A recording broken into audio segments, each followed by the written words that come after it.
25 March 1971 সনে আমি আমার নিজ এলাকায় ইটনায় ছিলাম। ওই দিন আমি ইটনার মাঠে ট্রেনিং শেষ করে 3 কিলোমিটার দূরে আমার নিজের গ্রাম জয়সিদ্ধিতে ছিলাম রাত্রে। আচ্ছা। এবং সেই রাত্রে যে ঘটনা ঘটেছে আমি তার কোনো প্রত্যক্ষ সাক্ষী নই, বা আমি সেই রাত্রে জানতেও পারিনি যে বাংলাদেশের ঢাকাতে এই ঘটনা ঘটছে। আমি পরদিন সকালবেলায় ঘুম থেকে উঠে 7:30টার সময় ইটনা থেকে একজন রাজনৈতিক কর্মী আমাকে এসে বলে যে আপনাকে দ্রুত ইটনা যেতে হবে, মার্শাল ল জারি হয়েছে এবং বঙ্গবন্ধু দেশের স্বাধীনতা ঘোষণা, বাংলাদেশের স্বাধীনতা ঘোষণা করেছে। আচ্ছা। আমি খবর পাওয়ার সঙ্গে সঙ্গে ইটনা প্রপারে গেলাম, ইটনা সদরে 3 মাইল দূরে। এবং সেইখানে যাওয়ার পরে হাজার হাজার মানুষ সমবেত হলো। তখন সকাল 8:30 26শে মার্চ। আচ্ছা। সেই সময় আমাকে ওয়্যারলেস অপারেটর অত্যন্ত গোপনে একটি চিঠি পাঠালেন, চিঠি দিলেন। সেই চিঠিতে আমি দেখলাম পাকিস্তানি হানাদার বাহিনী বাংলাদেশের ইপিআর পুলিশ সহ হাজার হাজার জনতাকে হত্যা করেছে এবং সেই হত্যার বিরুদ্ধে বসে ছাত্র জনতার সবাই মুক্তিকামী মানুষ। আজ থেকে বাংলাদেশ স্বাধীন। হ্যাঁ, এই স্বাধীন বাংলাদেশে আপনারা হানাদার বাহিনীর বিরুদ্ধে যুদ্ধে ঝাঁপিয়ে পড়ুন। আরো 2-1টি কথা ছিল এবং তার নিচে লেখা শেখ মুজিবুর রহমান। আচ্ছা। আমি সেই চিঠি পেয়ে তারপরে মিছিল শুরু করলাম। আমরা তো আগে ট্রেনিং দিয়েছিলাম, অস্ত্র হাতে নিলাম, থানাকে আমরা অবরোধ করলাম, থানা থেকে সমস্ত অস্ত্র নিয়ে নিলাম এবং যত সিভিল গান ছিল মানুষের কাছে সবকিছু আমরা জড়ো করে আমরা প্রস্তুতি নিলাম। 27 তারিখ মিছিলের পরে বিকাল 3টার সময় যখন আমি একটা জায়গাতে গাছের নিচে গিয়ে বসেছিলাম, ইটনা দেওয়ান বাড়িতে একটা রেন্টি গাছের নিচে, তখন একটা রেডিওতে আমার বন্ধু আমাকে শোনালো 27শে মার্চ মেজর জিয়া একটা ঘোষণা দিচ্ছেন, I Major Zia do hereby declare the independence Bangladesh on behalf of our great national leader Bangabandhu Sheikh Mujibur Rahman. আচ্ছা। এ হলো প্রেক্ষাপটটা। এই প্রেক্ষাপট থেকেই আমরা যুদ্ধ শুরু করি, যুদ্ধের জন্য বঙ্গবন্ধু স্বাধীনতার ঘোষণা দিয়েছেন, কিন্তু এইটা নিয়ে বাংলাদেশে একটা বড় ধরনের মতবিরোধ আছে এবং আপনি যে দলে আছেন সেই দল কিন্তু বলে যে মুক্তিযুদ্ধের ঘোষক জিয়াউর রহমান, বঙ্গবন্ধু শেখ মুজিবুর রহমান নন। তো আমি এই ব্যাপারটায় আপনার একটুখানি ব্যাখ্যা চাইছি যে বিষয়টি তাহলে কি, মানে এই বিতর্কটা কতটা প্রাসঙ্গিক এবং কতটা কি, মানে এটা সূত্রপাত কিভাবে? আমি এই প্রশ্নের উত্তর এই কারণে দিতে চাচ্ছি না, আপনার কাছে মাপ চাচ্ছি। এটা দলের অন্য নেতারা যারা আছেন তাদেরকে জিজ্ঞাসা করুন। আচ্ছা। আমি মুক্তিযোদ্ধা হিসাবে এবং আমি মুক্তিযুদ্ধের সঙ্গে যুক্ত ছিলাম প্রথম দিন থেকে, বা 1.5 বছর আগে থেকে। এই ফজলুর রহমান হিসাবে কথা বলছি আমি।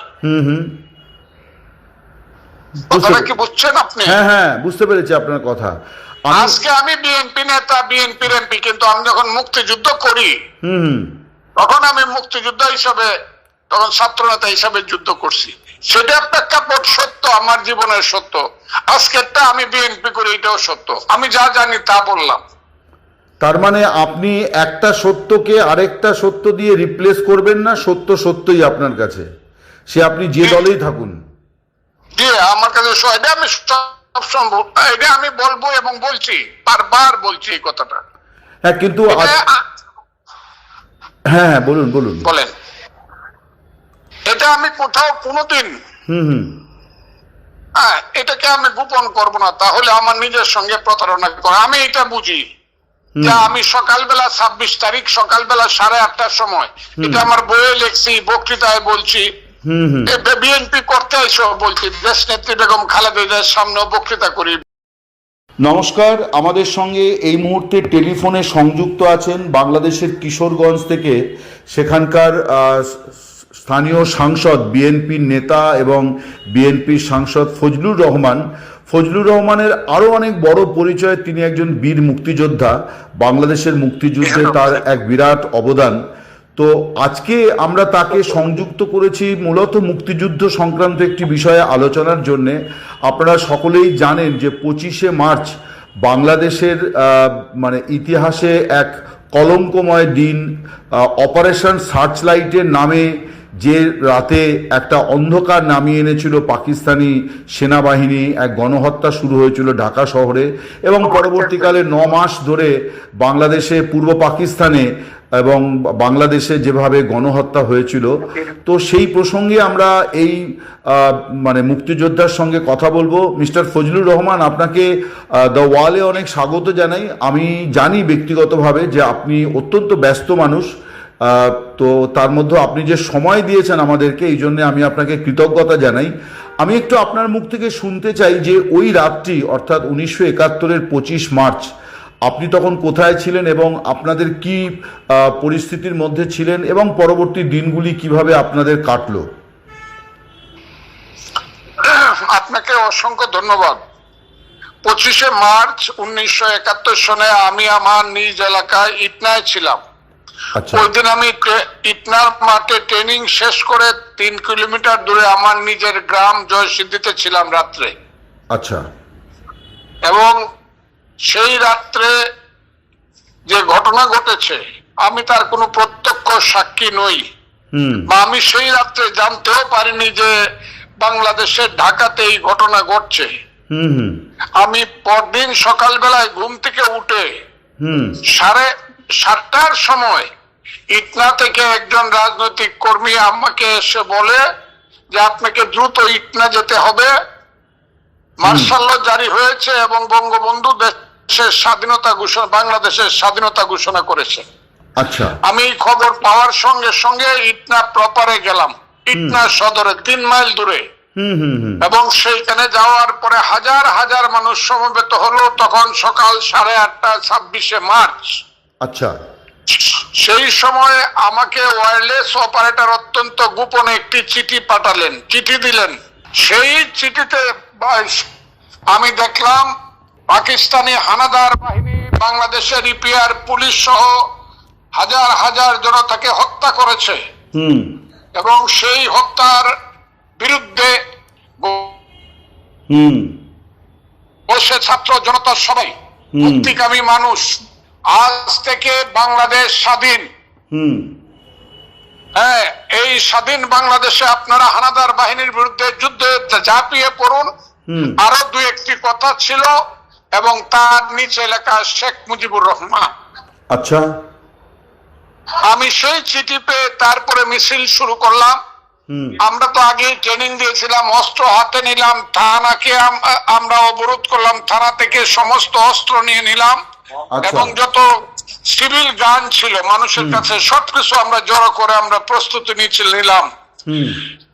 27 তারিখ মিছিলের পরে বিকাল 3টার সময় যখন আমি একটা জায়গাতে গাছের নিচে গিয়ে বসেছিলাম, ইটনা দেওয়ান বাড়িতে একটা রেন্টি গাছের নিচে, তখন একটা রেডিওতে আমার বন্ধু আমাকে শোনালো 27শে মার্চ মেজর জিয়া একটা ঘোষণা দিচ্ছেন, I Major Zia do hereby declare the independence Bangladesh on behalf of our great national leader Bangabandhu Sheikh Mujibur Rahman. আচ্ছা। এ হলো প্রেক্ষাপটটা।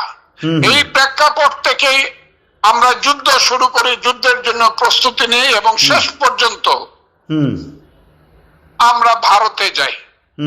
এবং সেই ভারতে যাওয়ার সময়টা হলো মার্চ মাসের 26-এর পরে এপ্রিল মাসের 23 তারিখ। আচ্ছা। আমরা ভারতের দিকে রওনা হই এবং পরবর্তী সময়ে ভারতে গিয়ে ট্রেনিং নিয়ে যুদ্ধ শুরু করি। এ হলো প্রেক্ষাপট। এই আপনি একটুখানি বলছিলেন যে ইটনাতে আপনি ট্রেনিং শেষ করে বাড়ি ফিরেছিলেন, তো তার মানে বঙ্গবন্ধু যে আনুষ্ঠানিক ঘোষণা দিলেন যুদ্ধের, তার আগে থেকেই আপনারা যুদ্ধ করবেন বলে বাঙালি প্রস্তুতি শুরু করে দিয়েছিল, বাঙালি তরুণেরা। আমি 1969 সনের 14 নভেম্বর সিরাজুল আলম খানের কাছে অনামিকার রক্ত কেটে মুক্তিযুদ্ধের শপথ করেছিলাম। আমি বিএলএফ এর মেম্বার ছিলাম, মুক্তিযুদ্ধে 1.5 বছর আগে থেকেই। আচ্ছা, আমার কথাটা কি আপনি বুঝতে পারছেন? হ্যাঁ হ্যাঁ হ্যাঁ, আমি বুঝতে পেরেছি আপনার কথা। তার মানে বঙ্গবন্ধুর ঘোষণার আগে থেকেই আপনারা প্রস্তুতি নিয়েছিলেন এবং আপনারা জানতেন যে এরকম একটা ঘোষণা আজ হোক কাল হোক আসবে এবং আপনাদেরকে পাকিস্তানি বাহিনীর বিরুদ্ধে যুদ্ধ করতে হবে। হ্যাঁ, বেশ, জি, আমরা প্রস্তুত ছিলাম। আচ্ছা, আমি 7ই মার্চের বক্তৃতা রেসকোর্স ময়দানে বসে শুনেই আমি হলে গেলাম, ইকবাল হলে। আচ্ছা, তখনকার 4 ছাত্র নেতার মধ্যে একজনের নাম ছিল শাহজাহান সিরাজ, আমি তার রুমমেট ছিলাম। উনি আচ্ছা। ছাত্রলীগের জেনারেল সেক্রেটারি ছিলেন কেন্দ্রের। আচ্ছা। উনি বললেন ঢাকায় থাকার দরকার নাই। উনি আমাকে 7টা পতাকা দিলেন, বলেন গোপনে এগুলা নিয়ে কিশোরগঞ্জ যাও। সেই পতাকা নিয়ে পরের দিন সকালে এসে 10ই মার্চে কিশোরগঞ্জে পাকিস্তানের পতাকা পুড়িয়ে বাংলাদেশের পতাকা তুলে। 10ই মার্চ, এটা 26শে মার্চ না। আচ্ছা, কাজে আমরা যুদ্ধের জন্য প্রস্তুত ছিলাম আগে থেকে। বুঝতে পেরেছি। আপনি একটা কথা বললেন যে আপনার কাছে ওয়্যারলেস মেসেজে যে চিঠিটি এলো এবং আপনি যেটা শুনতে পারলেন তার আগেই যে বঙ্গবন্ধু স্বাধীনতার ঘোষণা দিয়েছেন, কিন্তু এইটা নিয়ে বাংলাদেশে একটা বড় ধরনের মতবিরোধ আছে এবং আপনি যে দলে আছেন সেই দল কিন্তু বলে যে মুক্তিযুদ্ধের ঘোষক জিয়াউর রহমান, বঙ্গবন্ধু শেখ মুজিবুর রহমান নন। তো আমি এই ব্যাপারটায় আপনার একটুখানি ব্যাখ্যা চাইছি যে বিষয়টি তাহলে কি, মানে এই বিতর্কটা কতটা প্রাসঙ্গিক এবং কতটা কি, মানে এটা সূত্রপাত কিভাবে? আমি এই প্রশ্নের উত্তর এই কারণে দিতে চাচ্ছি না, আপনার কাছে মাপ চাচ্ছি। এটা দলের অন্য নেতারা যারা আছেন তাদেরকে জিজ্ঞাসা করুন। আচ্ছা, আমি মুক্তিযোদ্ধা হিসাবে এবং আমি মুক্তিযুদ্ধের সঙ্গে যুক্ত ছিলাম প্রথম দিন থেকে, বা 1.5 বছর আগে থেকে। এই ফজলুর রহমান হিসাবে কথা বলছি আমি। কথাটা কি বুঝছেন আপনি? হ্যাঁ হ্যাঁ, বুঝতে পেরেছি আপনার কথা। আজকে আমি বিএনপি নেতা, বিএনপির এমপি, কিন্তু আমি যখন মুক্তিযুদ্ধ করি তখন আমি মুক্তিযোদ্ধা হিসাবে, তখন ছাত্র নেতা হিসাবে যুদ্ধ করছি। সেটা প্রেক্ষাপট সত্য, আমার জীবনের সত্য।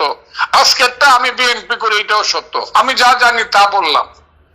তার মানে আপনি একটা সত্যকে আরেকটা সত্য দিয়ে রিপ্লেস করবেন না, সত্য সত্যই আপনার কাছে, সে আপনি যে দলেই থাকুন। জি, আমার কাছে এটা আমি সবসময় এটা আমি বলবো এবং বলছি, বারবার বলছি এই কথাটা। হ্যাঁ, কিন্তু হ্যাঁ হ্যাঁ, বলুন বলুন বলেন। এটা আমি কোথাও কোনোদিন এটাকে আমি গোপন করব না, তাহলে আমার নিজের সঙ্গে প্রতারণা করে। আমি এটা বুঝি যে আমি সকালবেলা 26 তারিখ সকালবেলা 8:30টার সময়, এটা আমার বইয়ে লিখছি, বক্তৃতায় বলছি, বিএনপি করতে এসো বলছি, দেশ নেত্রী বেগম খালেদা জিয়ার সামনেও বক্তৃতা করেই বলছি যে আমি 8 তারিখে সকালবেলা চিঠি পাইছি একটা। 26 তারিখে সকালবেলা 8:30 একটা চিঠি পাইছি। তার মানে কিন্তু এর জন্য বিএনপি থেকে আপনার উপরে কখনো কোনো কিছু হয়নি, মানে আপনি কোনো দলে কোনো প্রশ্নের মুখে পড়েননি, বরং জামাত সম্পর্কে কিছু মন্তব্যের জন্য আপনি শোকজ হয়েছিলেন। তো আমি একটুখানি জানতে চাইছি যে মার্কিন কংগ্রেসে একজন প্রতিনিধি, তিনি বাংলাদেশের মুক্তিযুদ্ধে পাক বাহিনীর গণহত্যার এই বিষয়টা নিয়ে তিনি একটি প্রস্তাব এনেছেন এবং নিন্দা প্রস্তাব করেছেন যে এই ঘটনার নিন্দা করা হোক এবং এই গণহত্যার একটি আন্তর্জাতিক স্বীকৃতি পাওয়া উচিত। তার কারণ পৃথিবীতে এই ধরনের আরও অনেক দেশ, তাদের যে গণহত্যা সেখানে সংগঠিত হয়েছে সেগুলির আন্তর্জাতিক স্বীকৃতি আছে, কিন্তু দুর্ভাগ্যজনকভাবে 30 লক্ষ বাঙালি এবং প্রায় 2-2.5 লক্ষ মা বোনের সম্ভ্রমের বিনিময়ে এবং 30 লক্ষ বাঙালি শহীদ হওয়ার ঘটনায় যে মুক্তিযুদ্ধ, যে স্বাধীনতা, সেই সেটাকে দমন করার জন্য যে গণহত্যা, তার কিন্তু কোনো আন্তর্জাতিক স্বীকৃতি নেই। তো এই বিষয়টিকে আপনি কিভাবে দেখছেন? এটা দেখছি এইভাবে যে একজন মার্কিন কংগ্রেসম্যান এই ব্যাপারটা তুলতে হবে 55 বছর পরে স্বাধীনতার মুক্তিযুদ্ধের, এটা আমার জন্য লজ্জাজনক মনে হচ্ছে।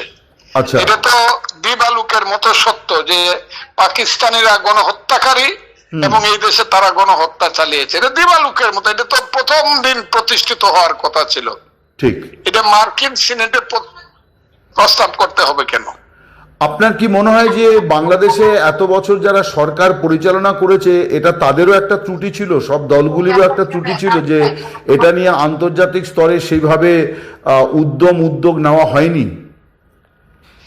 আমি কথাটাকে এইভাবে আমি বলবো না, আমি বলবো প্রত্যেকেই যার যার মতো করে মুক্তিযুদ্ধের পটভূমিকে বিশ্লেষণ করতে চেয়েছে এবং এই কারণেই আজকের এই অবস্থার সৃষ্টি হয়েছে। কিন্তু আজকের বাংলাদেশে আমরা আবার এটাও দেখতে পাচ্ছি যে জয় বাংলা বলা প্রায় নিষিদ্ধ হয়ে গেছে, বঙ্গবন্ধুর মূর্তি ভাঙা হয়েছে, তার বাড়ি মানে ধূলিসাৎ হয়েছে। এই ঘটনাগুলোও কিন্তু পাশাপাশিভাবে ঘটছে, অর্থাৎ মুক্তিযুদ্ধ বিরোধী একটি তৎপরতাও কিন্তু বাংলাদেশে প্রবলভাবে সক্রিয়।